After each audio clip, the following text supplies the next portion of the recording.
पंचस्तिका संग्रहामध्ये गाथा नंबर 36 बघतोय. आंबेडचंद्राचार्यांची झाली होती टीका. थोडंसं 36 जयसेनाचार्यांच्या टीकेमध्ये आपण चिंतन पण बघत होतो. कार्य कारणत्व शक्तीवर चिंतन सांगायला सांगितलं. अथ सिद्धस्य कर्म न कर्म अपेक्षया कार्यकारण अभावम साधयती. नंतर सिद्धांचं कर्म न कर्माच्या अपेक्षेने कार्यकारणाचा अभाव सिद्ध करतात. म्हणजे सिद्ध हे कोणाचंही कुठल्याही कर्म आणि न कर्माच्या अपेक्षेने कोणाचं कारण आणि कार्य नाही. म्हणजे सिद्ध कर्म न कर्माचं कारण नाही आणि कर्म न कर्माचं कार्य नाही. काय कळलं? सिद्ध न कर्माचा अधिकार कारण कार्य पण नाही. जसं आपण बघितलं होतं ना, बोर्डवर दाखवलं होतं आपण त्या दिवशी. कर्म न कर्म म्हणजे भाव कर्म द्रव्य कर्म जीव करतो. त्याचं कार्य म्हणजे जीवाला मिळालेली ही देवमार्गी वगैरे ही पर्याय. म्हणजे न कर्माची जशी आपण भाव केले आणि तसं ते उदयाला. म्हणून भाव झाले जीवाचे, भाव कर्म द्रव्य कर्म झाले कारण आणि देव मनुष्य नारकी पर्यायी झाली कार्य. आणि परत पुढे घेतलं होतं संसारी जीव कारण आणि मग त्याचे परत जे काय भाव कर्म द्रव्य कर्म होतात ते त्याचं कार्य. आणि पुन्हा मग ते कार्यरूपाने पुढे आहेच देवनारकी आदी पर्याय जी मिळाली. मग असा कार्यकारण संबंध सिद्धांच्या ठिकाणी नाही हे सांगत होते 36व्या गाथेमध्ये. एकदा गाथेचा अर्थ बघू. न कुदोची उत्पन्न सिद्ध सो सिद्धो जे सिद्ध आहेत ते कोणाच्या द्वारे सुद्धा उत्पन्न होत नाहीत. कुदोची न उत्पन्न कोणाच्या द्वारे उत्पन्न होत नाही. जम्हा कज्जम ज्या कारणाने की ते कोणाचं कार्य नाही. म्हणजे कसं लावायचं? सिद्ध कोणाचं कार्य नाही तेण म्हणून नाही सिद्ध कोणाच्या द्वारे उत्पन्न होत नाही त्या कारणाने ते कोणाचं कार्य नाही. पहिला जम्हा लावायचं. जेव्हा की सिद्ध कोणाच्या द्वारे उत्पन्न होत नाही त्या कारणाने ते कोणाचं कार्य नाही. आणि न किंचिवी उत्पादेदी आणि ते कोणाला उत्पन्न करत नाहीत.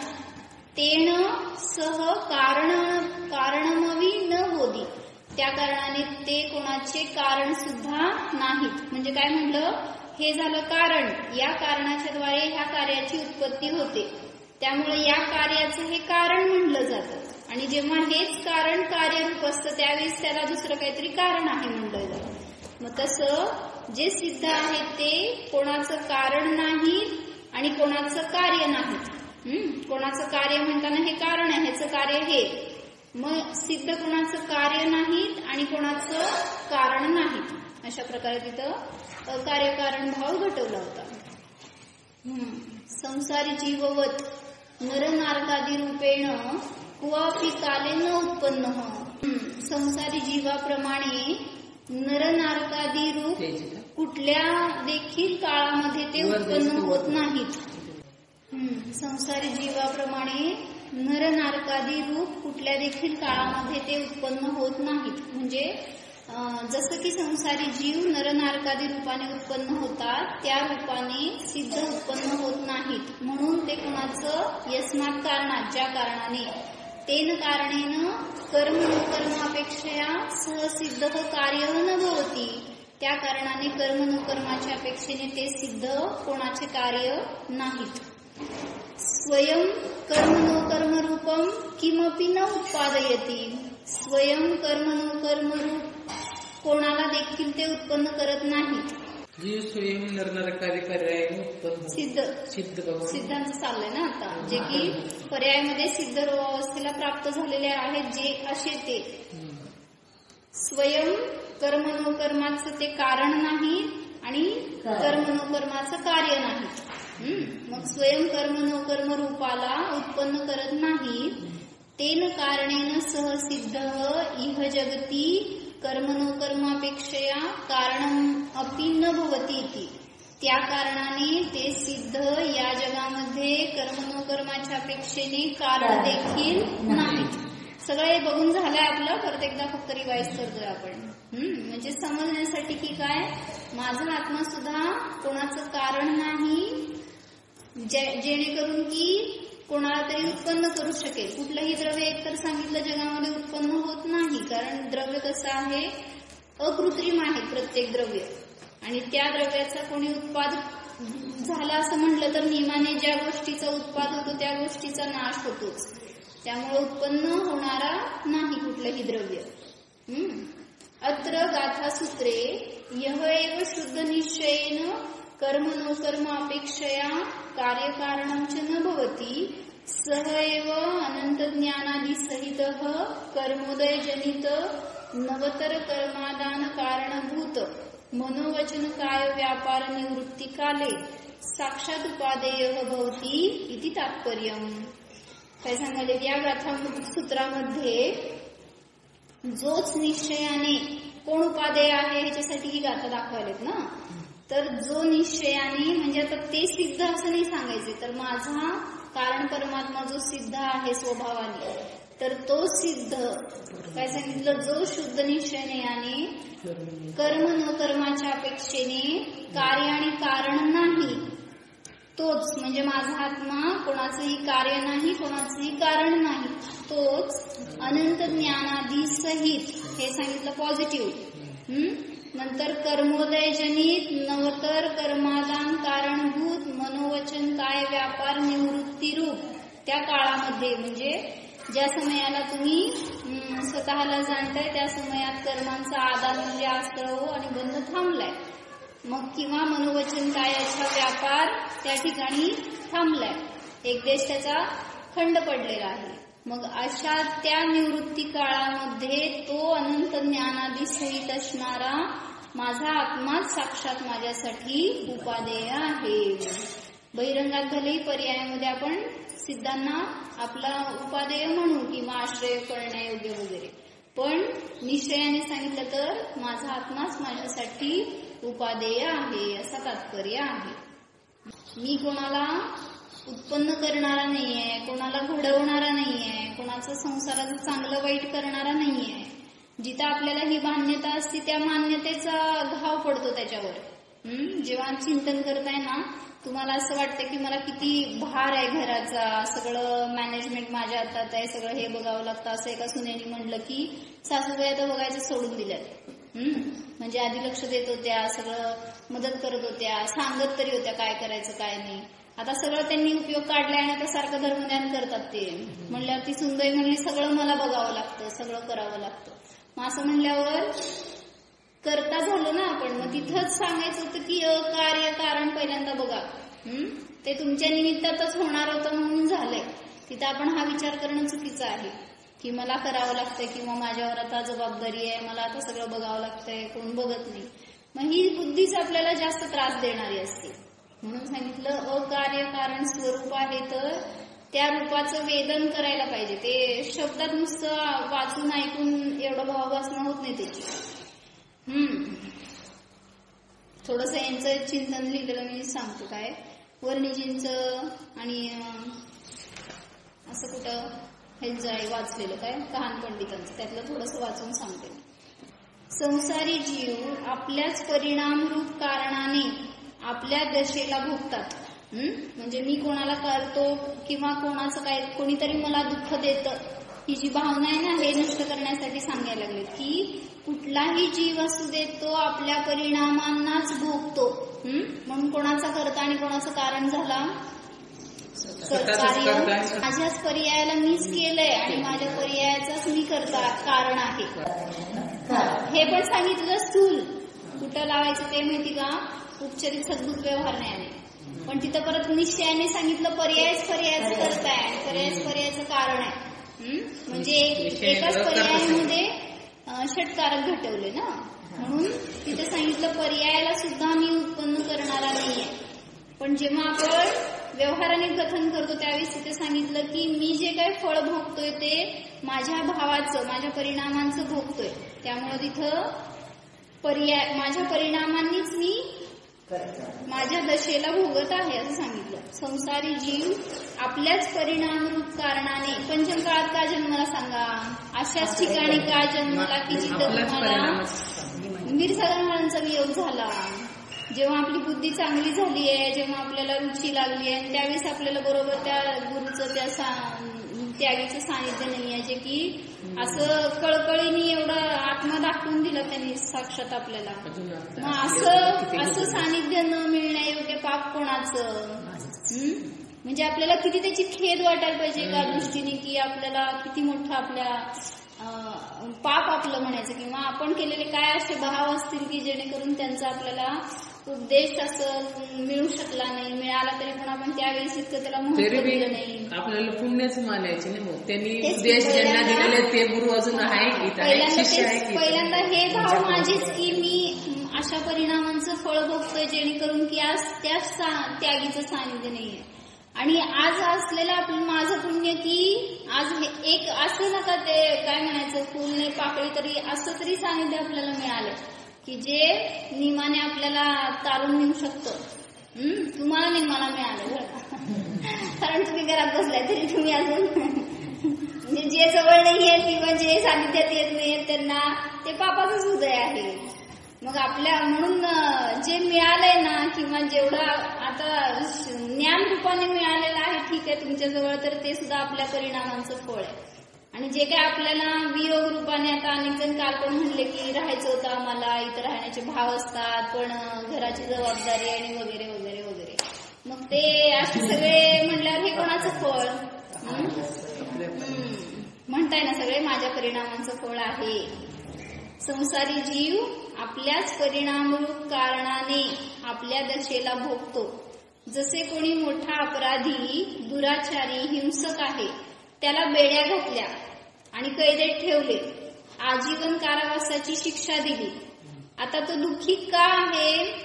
कारण सांगा, आपल्याच परिणाम, बेड्या घातल्या म्हणून दुःखी आहे, कैदात ठेवले म्हणून दुःखी आहे, आजीवन कारावासाची शिक्षा दिली म्हणून दुःखी आहे. कशाने दुःखी आहे? तर हे बाहेरच्या सगळ्या शिक्षेने तो दुःखी नाही, तर त्याच्या अपराधाने तो दुःखी आहे. बेड्या म्हणा, ते पोलीस म्हणा, ते कोण न्यायाधीश, जज, जे काय कोण असतील ते तर सगळे निमित्त आहेत, पण तो आपल्या भावाच्या कारणानेच आपल्या दुःखरूप कार्याला भोगतोय. म्हणजे परिणाम झाले कारण आणि दुःख झालं कार्य, म्हणजेच परिणाम हे झालं कार्य. मीच केलेले परिणाम मलाच दुःख देत आहेत. त्यामुळे ते हे तर निमित्त आहेत की मला कैद करून ठेवली आहे, माझं स्वातंत्र्य नष्ट केलंय वगैरे, हे सगळं करायला पण मीच कारण आहे हे आपल्याला वाटत नाही. जिथं बघायला ही दृष्टी दिसली ना की मला माझ्या परिणामांचं फळ मिळतंय, खूप काय म्हणायचं एक पराकडची दृष्टी दूर होती. जे सगळं आपल्याला ही मान्यता होती ना आजपर्यंत, किंवा वाटतंय सुद्धा आजपर्यंत, भलेही आपण शिकलोय सगळं तरी सुद्धा सारखं ही फिलिंग असते की हा मला त्रास देतोय, ही मला सुख देतेय, ह्याचं मला अनुकूलता आहे, ह्याची मला प्रतिकूल, हे सगळे भाव का होत आहेत? स्वीकार हाच पाहिजे आपल्या परिणामात की मी माझ्या परिणामांचं फळ भोगतोय. वाटतंय का तसं? किती आपण लगेच असं दुसऱ्याकडे बोट दाखवायला तयार असतो.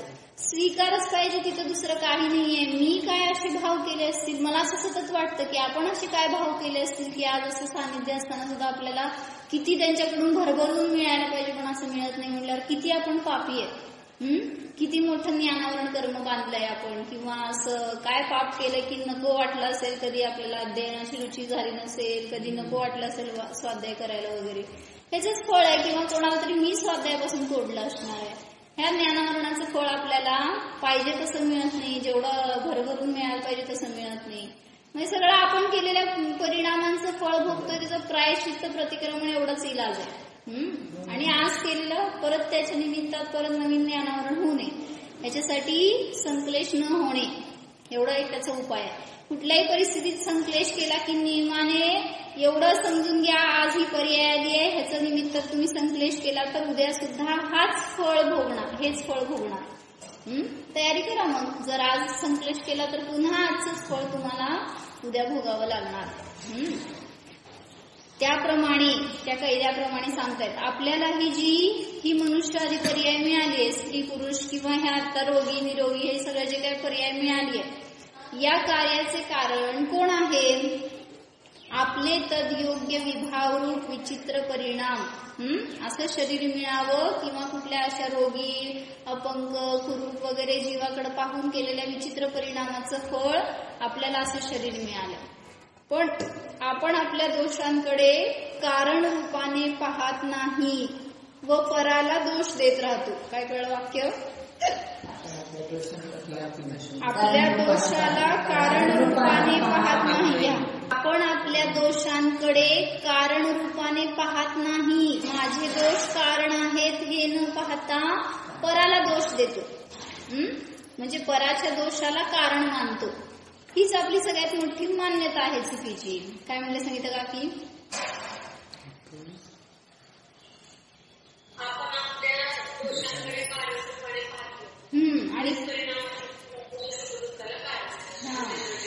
आणि पराला दोष देतो.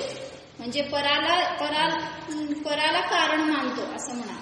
तर ते माझ्या दुःखाचं कारण आहे किंवा परच माझं सगळा पर्यायाचा करता आहे असं मानतो. या उलट जिनेंद्र प्रभूंच्या प्रती जी उत्कट भक्ती प्रगटली त्या भक्तीच्या कारणरूप परिणामाने पुण्यरूप कार्याचा तो भोगता होतो. काय म्हणलं? इकडं तर पापाचं फळ भोगतोय माझ्याच परिणामांच्या निमित्तात.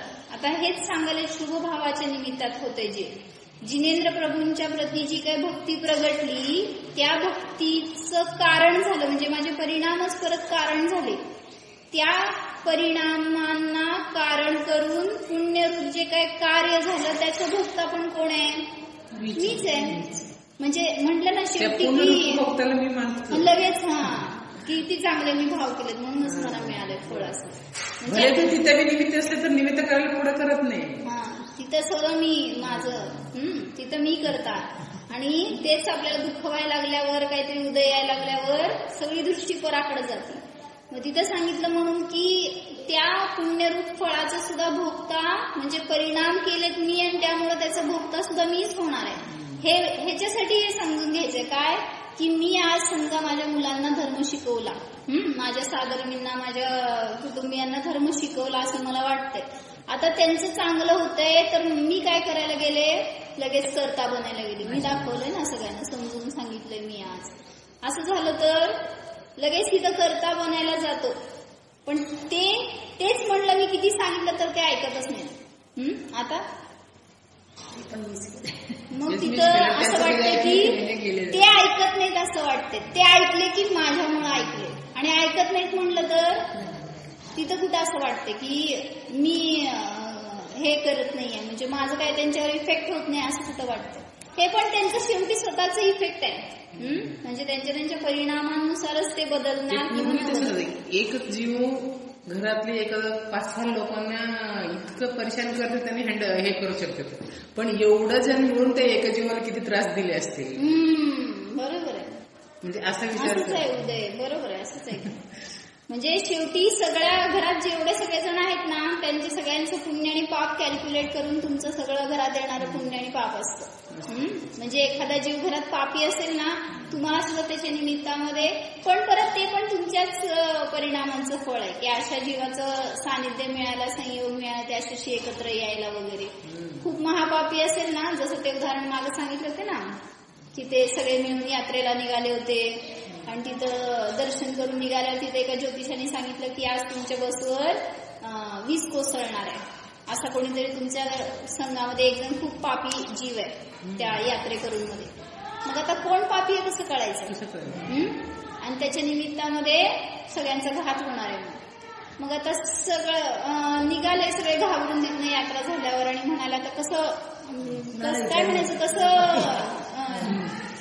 आयडिया कशी काढायची की कोणामुळे घात होणार आहे. शेवटी सगळ्यांचं संगमत झालं आणि ठरवले की एके ठिकाणी विजा कडकडायला लागल्या, आता पाऊस यायला लागला. मग सगळ्यांचं झाल्यावर संगमत ते ठरवलं एके ठिकाणी गाडी थांबवली. समोर सगळीकडे पाऊस खूप चाललाय दिसला म्हणले आपण इथंच थांबू. आपल्यापैकी सगळे जणांपैकी एक जण जायचं त्या झाडाखाली जाऊन उभा राहायचं. ज्याचं पाप असेल ते एकटा मरल ना, आपण सगळ्यांनी कशाला मरायचं. मग असं करत बरं म्हणले सगळे आता आपल्यासाठी सगळ्याचा जीव कशाला घालवायचं. म्हणल्यावर एक करत सगळेजण जाऊन तिथं झाडाखाली उभं राहिले. पहिला गेला, घाबरला, बिचारा मरतय का काय आता वीज. आणि मग वीज दुसरीकडे पडली, म्हणला येऊन बसला गाडीत. दुसरा गेला, तिसरा गेला, असं करत करत गाडीत किती 50 जण होते. मग त्यातले 49 जण जाऊन आले पण वीज पडली नाही. आता एकटा 50वा राहिल्यावर सगळ्यांची दृष्टी तूच पापी आहेस. आता काय, कारण आतापर्यंत पडली नाही म्हणल्यावर वीज नियमाने हाच पापी म्हणून आपण आतापर्यंत घाबरत होतो. आणि हा आता गेला की आपण सेफ. आता तो एकटा जाऊन उभारला तिथे झाडाखाली तर वीज पडली. कुठं? गाडी, बसवर वीज पडली. काय एकट्याच वाचायचं. एकटं पुण्यवान होतं ते, म्हणून हे सगळे जण वाचले होते. ते एकट्याला बाजूला केले की म्हणजे शेवटी त्यांचं पुण्यपाप त्यांच्या बरोबर. पण असं एक म्हटलं जातं की सगळ्यांचं मिळून सुद्धा त्या पुण्यामध्ये आणि पापामध्ये भर पडत असते त्याच्या निमित्तानं. म्हणून आपण आपल्या परिणामांना भोगतो हे सांगायचं शेवटी त्याच्यात. तर सांगितलं पुण्याचं सुद्धा कारण मीच आहे आणि करता म्हणजे भोगता पण मीच आहे. म्हणून प्रत्येक पर्यायात आपल्या अभ्यंतर कारणाला पाहायला हवे. ज्याला प्रतिकूलतेचा अनुभव होतोय तो त्याच्या पापाचा उदय आहे. जसे म्हटले, ज्याच्या वेदनात म्हणजे ज्याच्या ज्ञानात सतत असा त्याचा उदय भोगतोय तो जीव. हे चांगलं घेतलं उदाहरण बरं का. काय म्हणले? ज्याच्या वेदनेमध्ये म्हणजे ज्ञानामध्ये, जाणीवेमध्ये म्हणा, ज्याच्या वेदनेमध्ये असाता आहे तर कोणताही संयोग असो तो त्यासाठी पापाचा उदय ठरतो. काय कळलं? त्याच्या वेदनेमध्ये असाताचा उदय म्हणजे काय उदाहरण सांग. काहीतरी आपल्याला आजार झालाय, नाही, बाहेर कुठलाही संयोग असू दे, जर त्याचं परिणामात अशांती असेल ना तर तो नियमाने त्या चांगल्या संयोगात सुद्धा अशांत राहतो. आणि ज्याच्या परिणामात शांती आहे, समता आहे, साताचा उदय आहे ना, बाहेर कुठलाही संयोग असू दे तो शांत समतेमध्ये राहू शकतो. बहिरंगाच्या विषयाला पाहून त्यांनी शांती म्हणजे आपल्या शांती नष्ट करत नाही. आपल्या शांत स्वरूपाला जाणून आपले आनंदी राहतो ना, मग त्याला काही त्याच्यात काही फरक पडत नाही. काय कळलं? ज्याच्या वेदनेत असाता आहे तर कोणताही संयोग असो तो त्यासाठी पापाचा उदय आहे. आणि ज्याच्या वेदनेमध्ये साता आहे त्याला कोणताही संयोग असो तो त्याच्यासाठी पुण्याचा उदय आहे. उदाहरण सांगा भाऊ तुमच्या आयुष्यातलं.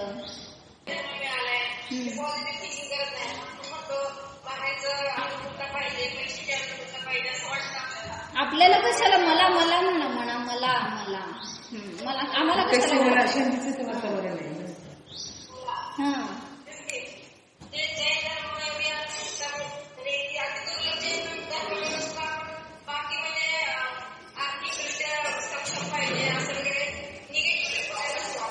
नाही, मला म्हणायचंय तुम्हाला पैसा मिळाला ना तरी सुद्धा तुम्ही तेच विचार करणारे आहात असं सांगायचंय. तुमच्या परिणामात दुःख असेल ना, असाता असेल ना, तर पैसा जरी हातात आला ना तरी सुद्धा दुःख करणारा जीव आहे की एवढाच का आला, आत्ता का आला, काल का नाही आला. म्हणजे कुठल्याही रीतीने तो दुःखच भोगतो. भलेही चांगली अनुकूलता असेल बाहेर तरी सुद्धा घेत नाही. आणि तसंच होत असतं ना, बाहेरचा बी एखादा विषय ते आमचंच घरचं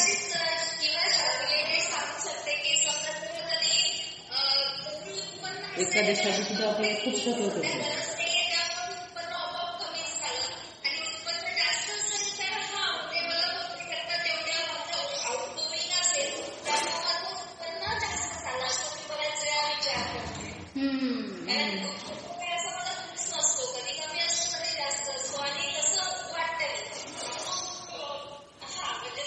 म्हणजे तुमचं सॅटिस्फॅक्शन सांगायचं आहे हो मला, की ते बाहेरचं काय पण असू देत, आवक असू दे नाही तर नसू दे, पण तुमच्या परिणामात जी काय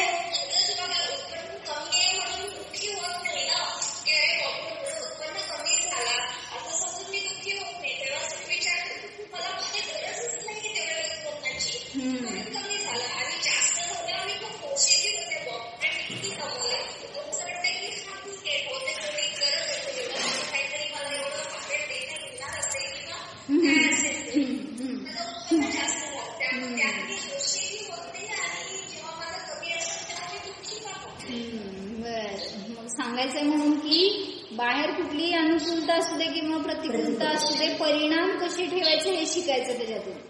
कारण जो मागं उदाहरण सांगितलं होतं ना, ती सुनबाई असती आणि ती किंवा सासूबाई असती म्हणा, आणि ती सासूबाई अशांत असती, मग तिला खूप चांगली सून मिळाली, पण तरी सुद्धा परिणामात अशांती असेल तर कोण तिला सुखी करू शकणार आहे? त्या सुनेनी सगळं गोडधोड करून खाऊ घातलं, नवीन नवीन डिशा करून खाऊ घातल्या, पण सासूबाईचा स्वभावच तसा होता की काय झालं तरी सुद्धा ती अशांत असायची. मग तिला कोण शांत करू शकणार? म्हणजे चांगली गोष्ट मिळाली तरी सुद्धा ती अशांत आणि वाईट मिळाला तर अशांतच. मग असंच आपल्या पण परिणामात किंवा उलट लावा. जे काय कोणी एक पतिदेव बोला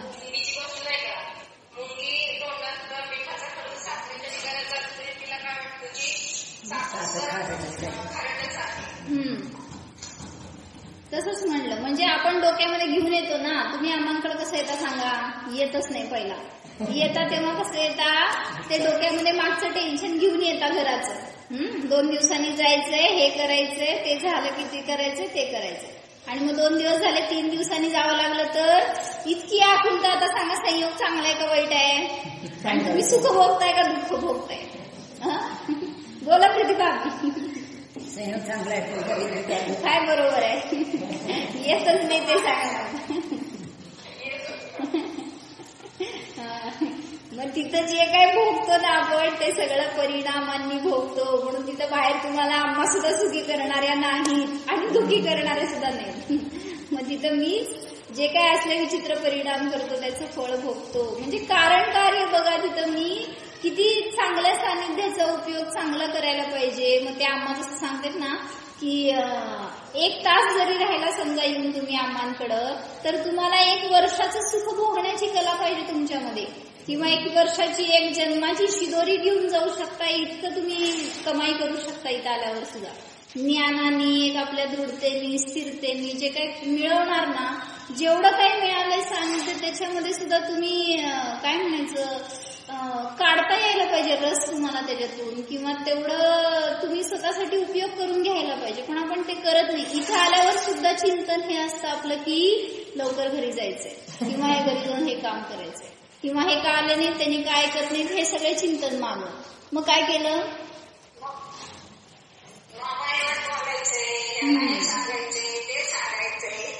म्हणजे सगळं चिंतन त्याच्यामध्येच आहे ना. जे मिळवायचंय ते मिळवत नाही, म्हणूनच सगळं पापाचा उदय भोगतोय. परिणाम मीच करतोय. पुण्याच्या क्षेत्रात येऊन म्हणलं नाही का, पंडितांनी उदाहरण दिलं होतं, विधानाला बसलो मंदिरात, खूप छान भावाने गेलो होतो, बसलो होतो आणि सांगितलं होतं 1 तासभर विधान चालणार आहे. 2 तास झाले, संपलं नाही. आता सांगा काय करायला तुम्ही? परिणाम घड्याळ बघायला. काय करता तुम्ही? पुण्य करायला गेला होता का पाप करायला गेलता मंदिरात? म्हटले नुसतं जरी ते घड्याळ बघण्याचे भाव झाले ना, किंवा असं पानं उलटून बघता किती राहिले अजून विधान, तर म्हणले अशुभ लेशेत गेला. मग चांगलं पुण्य करायला आलतो का पाप करायला आलतो? होतच म्हणजे चुकीचं आहे हे सांगायला. आपली दृष्टी नको. तिथं सांगितलं काय केलं, कोण फळ भोगतंय. आता ह्याचं फळ काय मिळेल बघा तुम्हाला सांगा. नुसते एवढेच भाव केले आपण नुसते, तर किती महान महान पापाचा बंद केला. कशा सानिध्यामध्ये त्रिलोकीनाथांच्या सानिध्यात बसलेलो, असं सुख होताय लागले बिचारे ते आपल्यासाठी, आणि आपण म्हणतोय बास नको, किती वेळ झाला.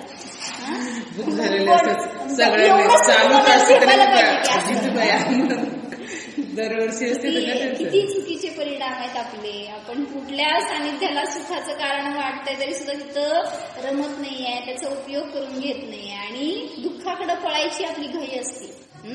मग त्याच्यासाठी एक गोष्ट आपण नको, आता गोष्टीतच चाललंय सगळं आपण. शुद्ध अंतःसत्वामध्ये बंध मोक्षाचा विकल्प नाही, कार्यकारणचा विकल्प नाही. अशा कार्यकारण भावाने रहित शाश्वत निज चित्रूपाचे जो ध्यान करतो, आलंबन करतो, तोच शुद्ध अवस्थेला प्राप्त करून कार्यकारण भावातीत होतो. हाच सिद्धत्वाला प्राप्त करण्याचा उपाय आहे. काय कळलं? म्हणजे स्वभावामध्ये आश्रव, बंध, संवर, निर्जरा, मोक्ष कुठले विकल्प नाहीये. स्वभाव असा आहे की तो अबंध, निराश्रव आहे किंवा मुक्त आहे स्वभावाने. करायचा हा विकल्प नाहीये.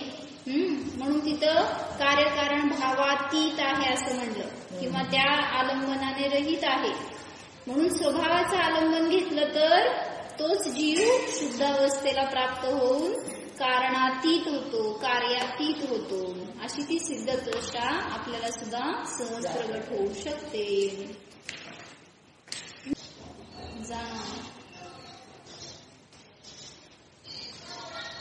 हामी आत्मा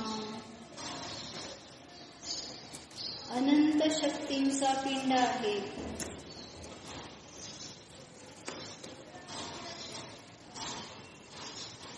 या आत्म्यामध्ये दुःखरूप अवस्था नाहीच, पुण्य नाही, पाप नाही, कोणाचा कर्ता नाही, कार्य नाही, अकार्य कारणत्व शक्ती संपन्न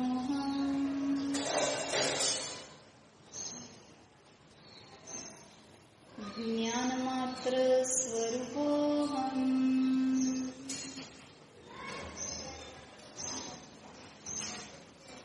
ओम.